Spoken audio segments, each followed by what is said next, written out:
Let's take a look at the AFC East standings from last year. And I think before this entire Deflategate scandal happened, one thing many people predicted going into this season was that there was going to be a lot more parity in the AFC East with the Dolphins and the Bills perhaps taking big steps forward. And we don't know what's going to happen with the Jets and Todd Bowles, but they did make some big additions as far as Darrelle Revis on defense and shored up that secondary Cromartie as well. Goodness. Yeah, and Buster Screen. This has been a division that the Patriots have run away with it all but 1 year, in the past 13 years, something like that. So who is the biggest threat, Heath, to the Patriots in the AFC East this year?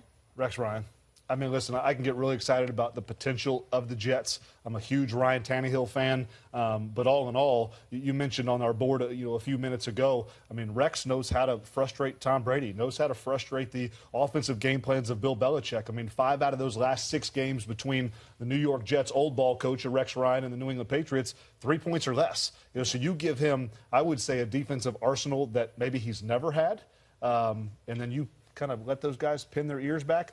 Rex beats you with scheme. Got a pretty good running back, too. People always kind of buy the lie that Rex, he's a blitz game. Well, no, he makes you think he's bringing 7, and then he brings 4 or 5, and he's just kind of messed up your offensive math. And so I look at what Todd Bowles wants to do on defense. You don't beat Tom Brady consistently by bringing these exotic, overload blitzes. You beat him by kind of tricking his mind, which is hard to do. They got guys who can cover, though. Absolutely. No, they definitely do have guys that can cover, but Rex Ryan, Buffalo Bills. Well, the Bills had a lot of talent last year, so taking scheme out of it for a second, they got better since last year talent-wise. They got LaShawn McCoy, who is, in my mind, a singular talent, or one of the star players. Felton, the best fullback in the game. Right. Sorry, don't forget him. He's a hammer. No, you're right. Fullback. I'm a big fullback guy. But what about the question at quarterback? But right, so they the Bills got better, and they got Matt Castle. They got Matt Castle at quarterback. There is a question at quarterback for every AFC East team right now, and for the Bills.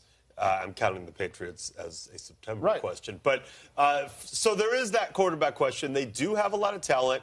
I agree that Rex schematically will do some things, but I also think Greg Roman, the new offensive coordinator, is going to shake up that offense and get people like LaShawn McCoy in space and be creative. So, yes, all in all, I'd say, yes, the Bills are the biggest threat, but I also think that if you're the Patriots, you hear Rex Ryan talking about how he's coming to get you like every 12 seconds, and you're just rolling your eyes going, really, dude? You beat us one time when it mattered. We beat you every time. Keep talking, yawn. Well, and I think, listen, you talked about Greg Roman, and people trust me. This guy is a creative offensive mind. Matt Castle was a Pro Bowl quarterback in 2010 and 2008 when Brady went down with the ACL, 11 wins. This guy can play quarterback. Anytime he's been with a good OC, we've seen good quarterback performance. You talk about the running back. You talk about Charles Clay coming over from Miami. You talk about Watkins and the boys. There is some talent Greg Roman can play with. It will be a nightmare matching up with that team down in and down out because of everything they can hit you with offensively. And lost in this whole Deflategate scandal is the fact that the Patriots have some holes as well. They won't have Garrett Blunt for the first game. They have